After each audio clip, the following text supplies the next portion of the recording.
Hi everybody, Roz McCarthy here, founder and CEO of Minorities for Medical Marijuana. We're in the heart of D.C. today. We're having this beautiful reception planned with none other than Bakari Sellers, CNN political commentator, as well as New York Times bestselling author. We're going to be talking about cannabis, the legalization of it from the Black perspective.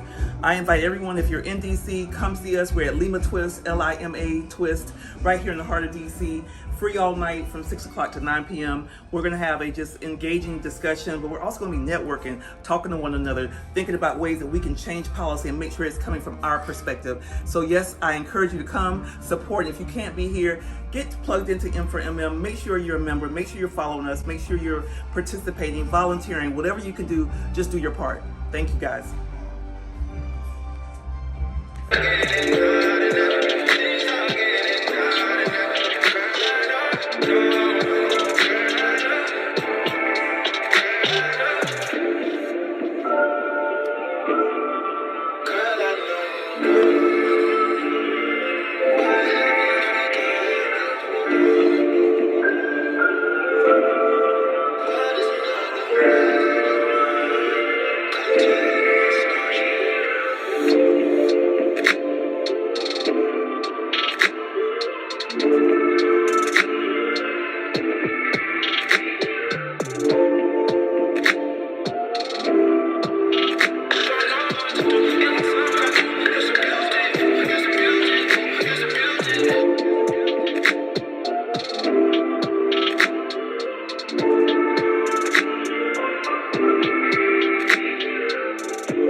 Congressional Black, Caucus, CBC. Do the work in your community. Roz, thank you. M4MM, thank you. Truly, thank you for helping us put this on. But we out here for the people. Let's get it done.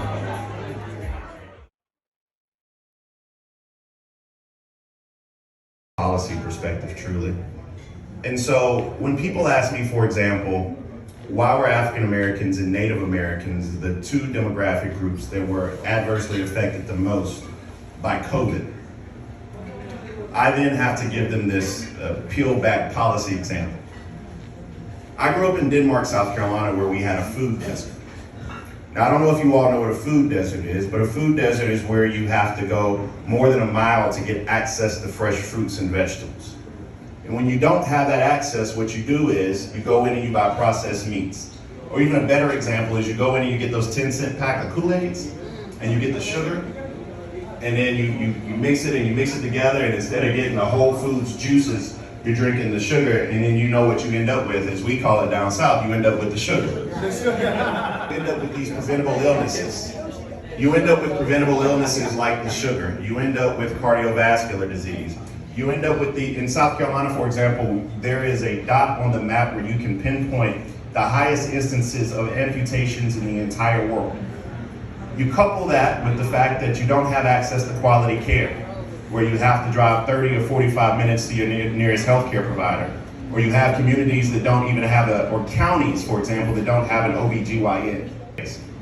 And so when you ask a question as big as that, we have to begin to understand how we look at marijuana policy. Is it an economic policy? The answer is yes. Is it a public health policy? The answer is yes. Is it something where we have to deal with equity across every agency? Meaning, should every city in these United States of America, city council folk, have banned the box? The answer is yes.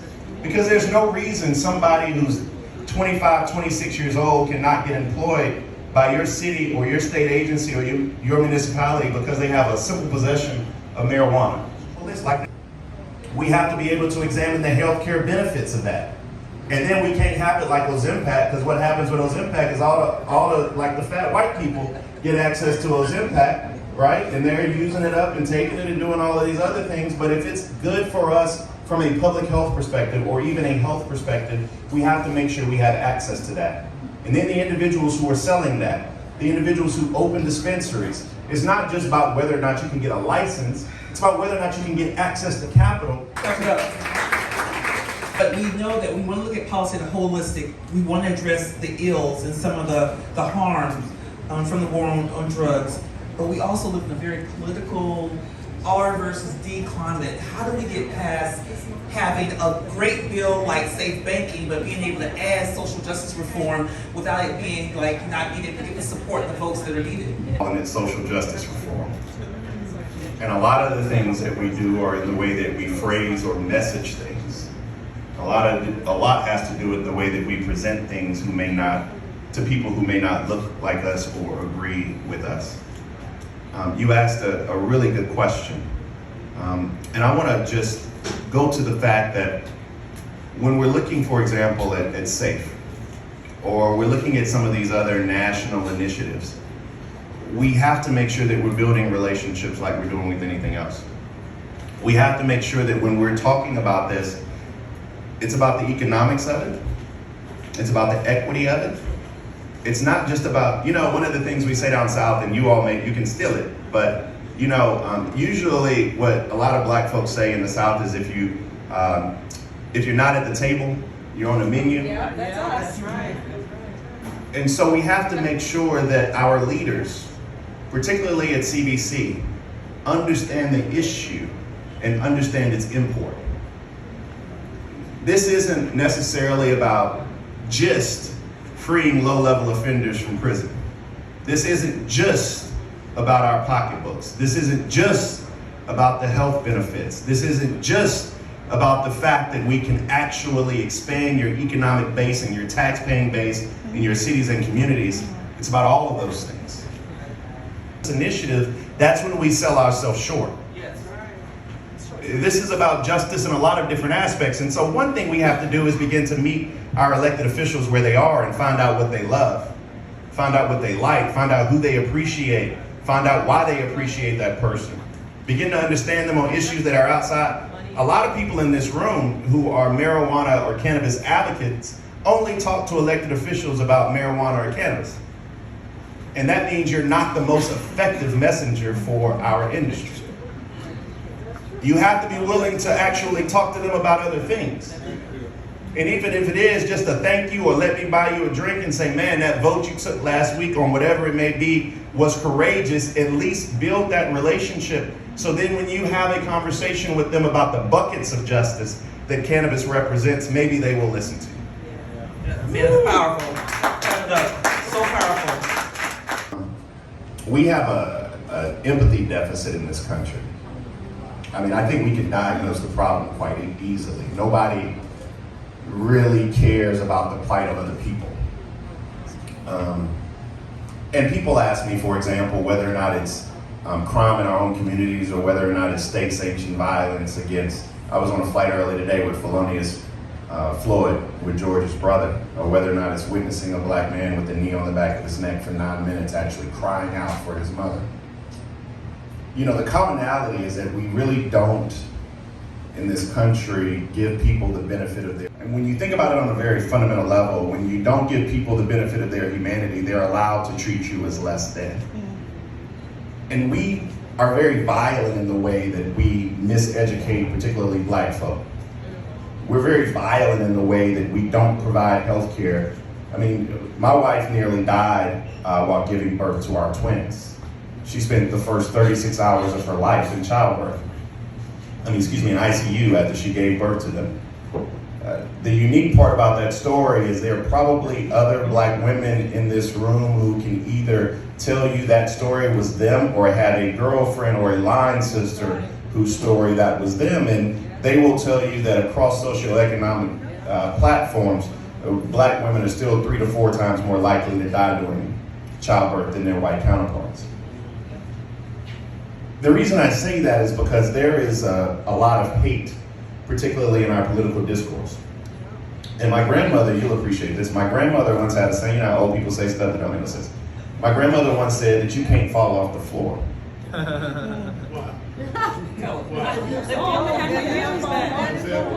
And it didn't make no sense to me until I was about 30 years into this thing we call life. And then I looked around at gay folk in this country, I looked at black folk, I looked at women in this country, Hispanic folk, immigrants, Muslims, and then I realized we all on the floor together. That's true.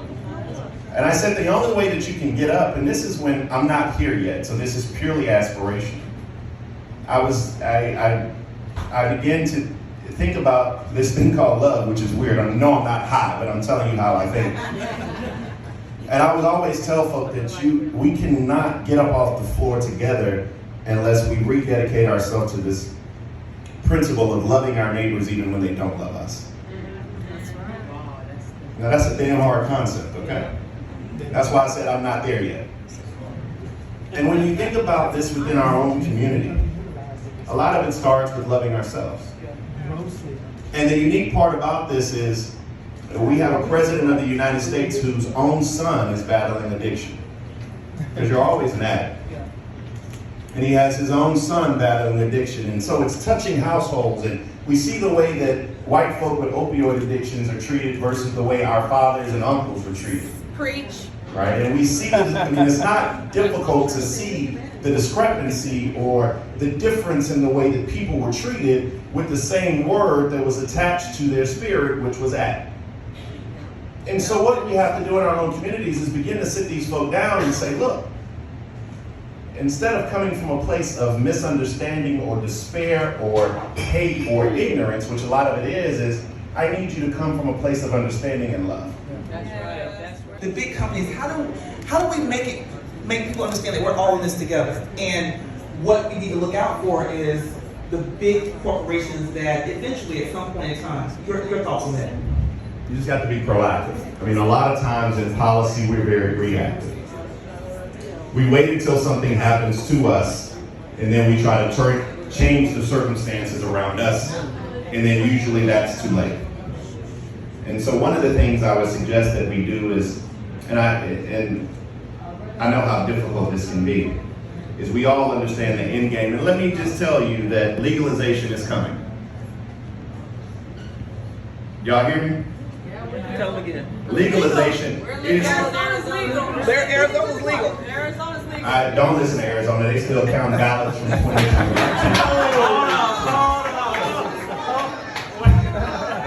They still count.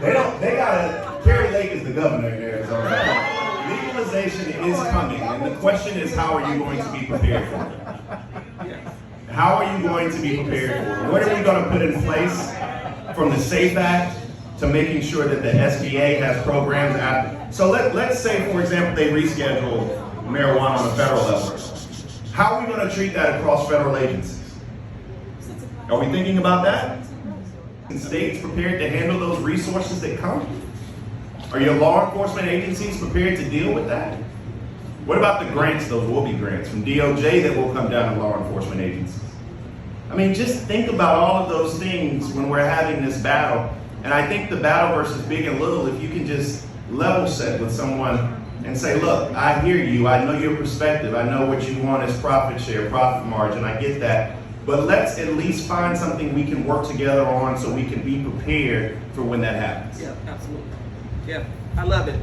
So as we start to wrap up a little bit, I want to, get from your perspective, like when you were searching for your opportunity to get into this industry, and a lot of people didn't even realize that you're in the industry and that you are making moves.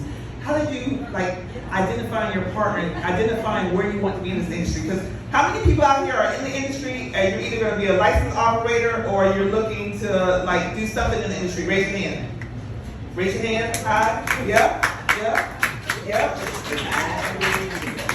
So I would love to hear your journey in that step, and then also talk about the opportunity for the ancillary side, supplier diversity, and how we can mirror what we've done on the federal side to make sure there's more black millionaires on the supplier side. I mean, the black millionaires problem is actually more of an access to capital problem than anything else. Yeah. And that access to capital problem just ain't in marijuana. So what I would actually do is try to join forces with other people who are having the same problem. What is the fastest growing? What demographic has the fastest growing small businesses in the United States of America? Probably Hispanic, probably. Black Hispanic, women. probably. Black women, in particular. Which group by demographic in this country got the least access to PPP loans? Black women. Yeah. Okay. So we following my script here, right? Yeah. What are the largest demographic of those who are unbanked? Y'all know what unbanked? I didn't know this was a thing until PPP came along. You know, some of y'all are dealing with folk that don't have access to capital because you ain't got no bank account. And we're not even talking about the limits that are put forth by criminal records, etc., things that we have to change the law so that we can get those things expunged. So let me just tell you something. I was on a plane coming in here from Houston because I had to give a quick talk over at Howard University, and I was sitting next to a vice president at United Airlines, and I mean the most amazing guy. And you can tell when somebody's gonna be kind of cool because they smell good. I mean, he smelled like, you know how like in the middle of the magazine they used to have a thing you could flip back, you could smell it, you rub it on yourself. The man smelled like the middle of the magazine, so I was like, I'm gonna talk to this dude. Just a nice guy. And he was talking about D.C. and he was giving me this spiel on why he was coming. And I said, respectfully, I don't know a lot, but I think you got this thing wrong, which is the same way I look at business. A lot of people think that it's about how many respectfully to all the lobbyists in the room. It's about how many lobbyists you got in the room, or how much money you contribute, or what's your bottom line, or if I can become the biggest business. And you kind of mess the game up. Because the most valuable thing we have are relationships. And so when you're in this room and you're not looking for a business partner, you're not in this room looking for capital.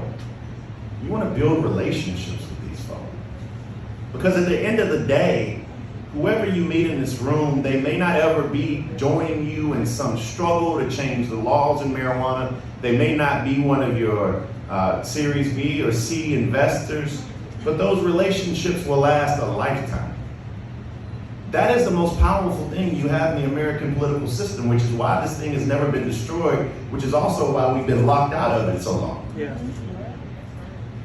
So I think the way that you build power, the way that you build industry, and the way that I went about choosing my business partners, I'm trying to be a business partner with Seth. And the only reason I want to be a business partner with him is because I love his dad. That's the way relationships work.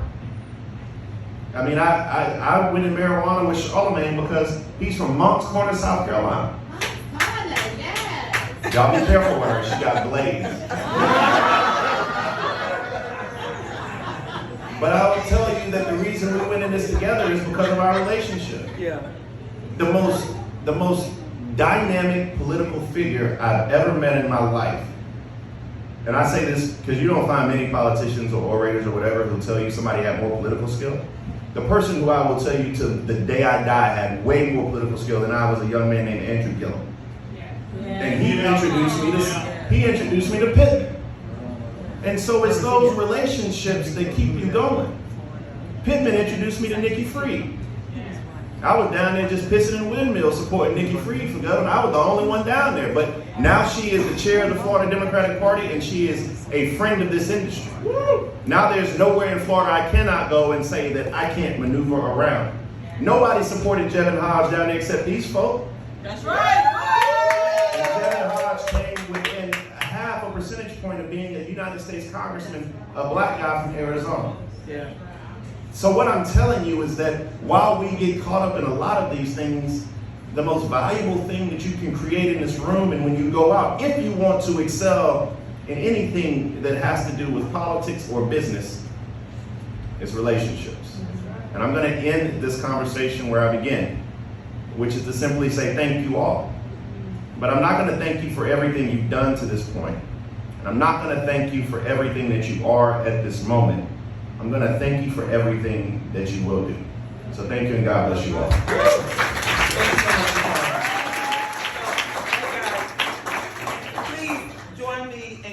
patent from Mr. Bakari Sellers. So before we get back to music and networking, you guys got name tags on for a reason. Go meet someone that you have that you don't know, that's not in your circle. We gotta stay connected, and we have to leave our circle and meet other people. It's uncomfortable, but I need to do it. So first and foremost, Bakari, let me tell you something how I connected with his brother. Don't tell me the power of social media. And if you want something, you go get it. And now he's my friend, and we're about to do business together. It's because I made the ask. And I want to thank you from the bottom of my heart for trusting me, knowing that I wasn't no fly-by-night. I'm a real deal.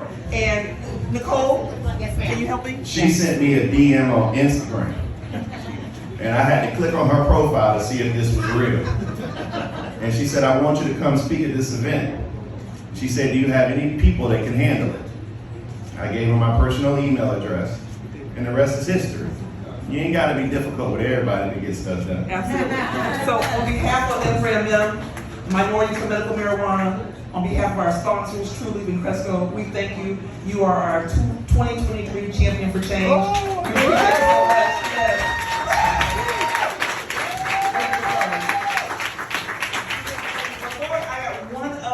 And recognition, and I want to tell you guys a quick little story. So Bakari mentioned Sean Pittman. Sean Pittman, raise your hand. That's my brother right there. I've been knowing Sean since 1987. We went to Florida State together. This brother came up to me, he said, Roz, I need some sweethearts. Can you get me some girls together because we need a sweetheart line? And I got him 26 girls, and I was number 25. I had 26 behind me, and we went strong. And I've been friends with this brother. And this woman that we are recognizing today was on the same campus of Florida State University in 1987. She is a warrior right now. She is fighting for black farmers. She's fighting for black entrepreneurs in the state of Florida. She's a senator. She started out as a House rep for District 5 in Jacksonville, Florida. She's my friend. She is someone that I admire. You couldn't tell me in 1,000 years that Tracie Davis, Senator Davis, was going to be here. We recognize her for what she's doing for the state of Florida. I want you guys to understand. The state of Florida identified one license for one black farmer for the state of Florida. It took 5 years for the application to open up for that one black farmer to apply for it. They picked one black farmer to get the award out of everybody in the state of Florida. But Senator Davis, the next time in session, said that is not going to do. She fought for every applicant who applied for that Pickford farmer license. They had to be a black farmer that was a part of the Pickford class. She fought for them, and every single farmer who applied ended up getting a license because of this farmer right here.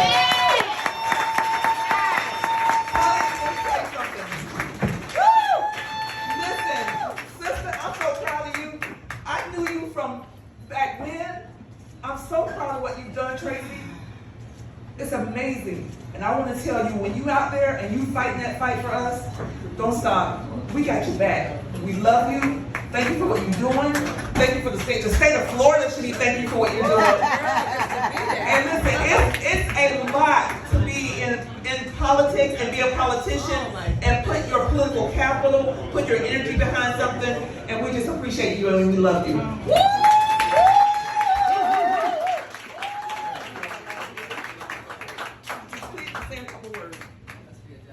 Wow. So first of all, if you're in this room, you know Roz. And when she made the phone call and said, hey, I'm doing something in D.C., I need you to be there. You all know her. I'm just coming back from Taiwan. On the 16th, I said, I'm gonna be there. But I have to share this story with you all, and I'm gonna make it as quick as possible. All I heard from the conversation was equity. And when you say Tracie Davis, you have to say Florida at the same time. You all know what we doing in Florida, right? Yeah, lost. You know, Florida is a painful place to try to get legislation passed. But I had a partner in this, and I'll tell you all, sometimes, and I heard Bakari kind of slip, but he didn't slip. Sometimes you got to come up out of a suit and tell people what you're going to do. There is no option to fail sometimes. Right. And that's what this was about. It was about going for those Pickford black farmers that have been dealing with this for 6.5, 5.5 years. I didn't know. But the person that came to me to get me involved was a sorority sister. And her grandmother is a Pigford. Her grandmother is 100 years old. So when you say to me, Tracie, we're going to do this, but we're going to wait a little bit, she doesn't have another session. So the issue was, we weren't going to wait. We were going to do something now. And for me, it was, they all would have a license or nobody would have a license. Sean Pittman, where are you? We sat across the table and we came up with that strategy. And he was like, are you sure?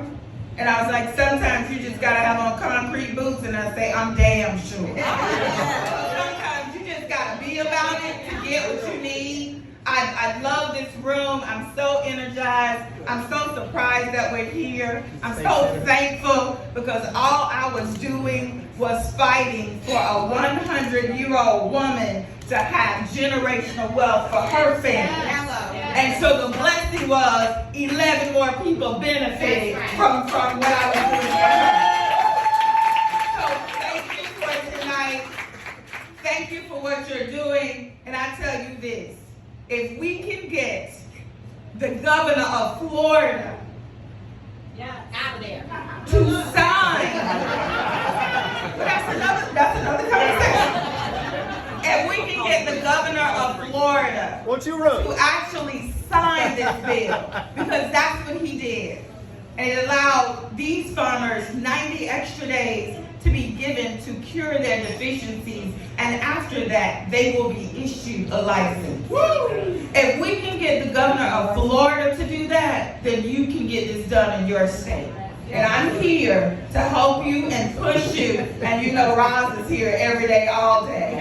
So again, thank you for this evening. Roz, thank you for tonight. Do what you do, because you're doing it for this country. And medical marijuana is a necessity. That's right. And if Florida can be talking about legalization, everybody can be talking about it.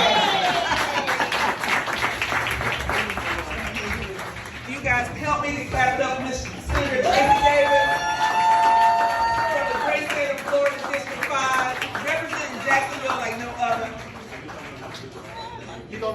You guys, make sure you get one of these right here. You see this? Everybody see this in my hand?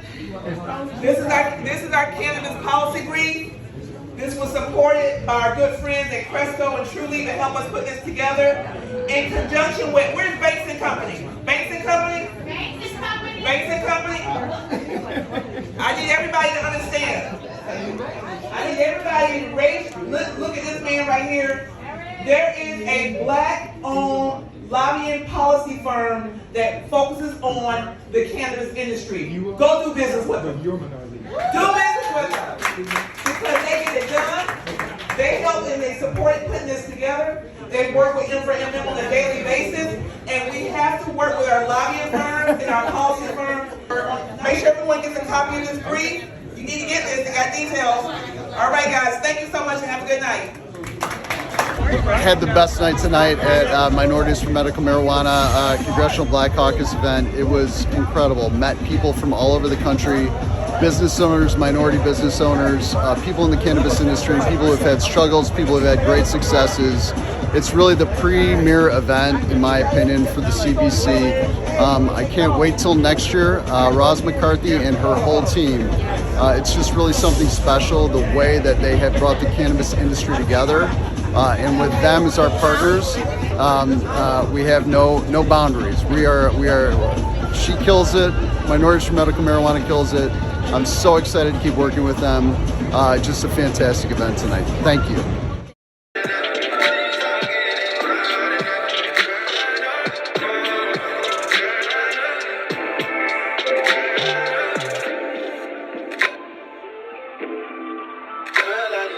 Hello, my name is John Calloway. I am formerly the Executive Director of DEI and Social Impact at Truly. Now I am a proud consultant for Truly. M4MM is a close partner of Truly. Roz McCarthy is a phenomenal leader. Today was a wonderful, wonderful time with the major industry players. So many folks came together today to speak about the benefits of safe banking and restorative justice, and I just am so pleased and so happy to have been a part of such a remarkable time. And I would say today my greatest takeaway is the importance of us focusing not just on social justice, but on educational justice, as well as our community justice. Just really bringing the focus back to the people and being able to support our communities was absolutely one of my greatest takeaways. But I cannot end this without saying that we absolutely need to make sure that we push for safe banking. As a combined cannabis industry, we need to fight for safe banking, which is a fight for every person that needs equitable access to funds. Thank you.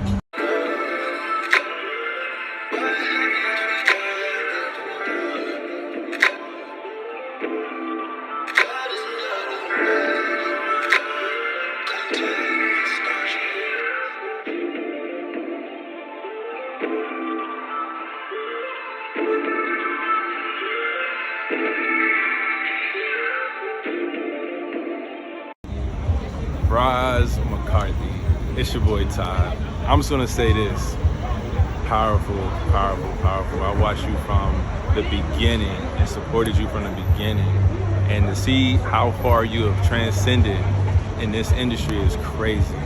M4MM, amazing. Black Buddha Cannabis, amazing. I look forward to watching you continue to grow, continue to scale. I wish to become the Quincy Jones of cannabis, making sure that everybody that is in my network is making money and making it happen. And you're doing that not just for yourself, but for the entire industry. So thank you so much for allowing me to be here and participate, partake in this beautiful event.